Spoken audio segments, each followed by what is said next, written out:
sarapan dalam kereta. Ha? Dia sarapan apa? Sarapan apa? Lagi.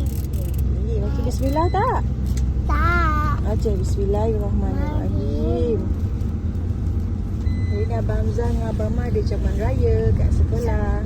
Campur raya kat sekolah. Dia nak ikut tak? Campur raya kat sekolah. Tak nak. Kenapa tak nak? Best. Makan. Kita makan. Dulu masa tadikan 3 petang je dah hari raya 12. Ha? Tak payah bawa makanan. Semua dah sedap-sedap. Ada lah. Ada kan? Ada.